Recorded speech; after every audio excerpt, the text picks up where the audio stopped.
Hello বন্ধুরা, আসসালামু আলাইকুম। আপনারা কেমন আছেন? তো বন্ধুরা, আশা করি সকলেই আল্লাহর রহমতে ভালো আছেন। তো বন্ধুরা, আজকে আমি আপনাদের জন্য একটি কৃষি ভিডিও নিয়ে আলোচনা করব। তো বন্ধুরা, আমাদের এই চ্যানেলে এখন বর্তমানে অবস্থায় আপনারা যে সকল ভিডিওগুলো দেখতে পাবেন, বিভিন্ন শাক সবজি কিংবা ওষুধি গাছ নিয়ে আলোচনা করে থাকি। বন্ধুরা, আমাদের এই চ্যানেলটি নিয়মিত যদি ভিডিওগুলো দেখেন, তাহলে কিন্তু বন্ধুরা আপনারা কীভাবে শাকসবজি রোপণ করবেন, চাষ করবেন, কি জমিকে কীভাবে পরিচর্যা করবেন তা বিষয়ে জানতে পারবেন। তো বন্ধুরা, আজকেও আমি একটি লাল শাক নিয়ে আলোচনা করব। তো বন্ধুরা, আপনার স্ক্রিনের মধ্যে যে শাকগুলো দেখতে পাচ্ছেন, অনেকে দেখে চিনেছেন। এইটি কিন্তু গ্রামগঞ্জে মানুষ এবং কি শহর অঞ্চলের সকল মানুষের কাছে জনপ্রিয় একটি শাক, লাল শাক।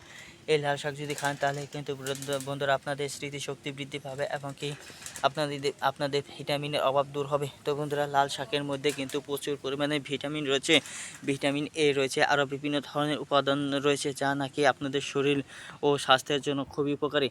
তো বন্ধুরা, এই লাল শাক আপনারা নিয়মিত খাওয়ার চেষ্টা করুন। লাল শাক নিয়মিত খাওয়ার চেষ্টা করলে বন্ধুরা আপনারা কেমন উপকার পাবেন তা আপনারা নিজেরাই বুঝতে পারবেন একটানা কয়েকদিন খাওয়ার পর। তো বন্ধুরা, অনেক মানুষ রয়েছে যারা নাকি বন্ধুরা কোনো কাজ পাচ্ছেন না এবং কি ফলে বন্ধুরা আপনারা দিন দিন হতাশায় ভুগতেছেন। তাদেরকে বলবো হতাশায় না ভুগে আপনারা আপনাদের বাড়ি আঙ্গিনায় কিংবা বন্ধুরা আপনাদের জমিতে কিংবা জমি লিজ নিতে পারেন, নিয়ে সেখানে আপনারা লাল শাক রোপণ করুন। লাল শাক রোপণ করে দেখবেন প্রত্যেকটা দিন বন্ধুরা লাল শাক 1000 টাকা করে বিক্রি করতে পারবেন, বা তার 1000 টাকার উপরে বিক্রি করতে পারবেন। তার কারণ হচ্ছে বন্ধুরা, যারাই এই লাল শাক রোপণ করেছে প্রচুর পরিমাণে, তারাই কিন্তু বন্ধুরা এই লাল শাক রোপণ করার ফলে তারা তা বিক্রি করেই বন্ধুরা দিন যাপন করেছে।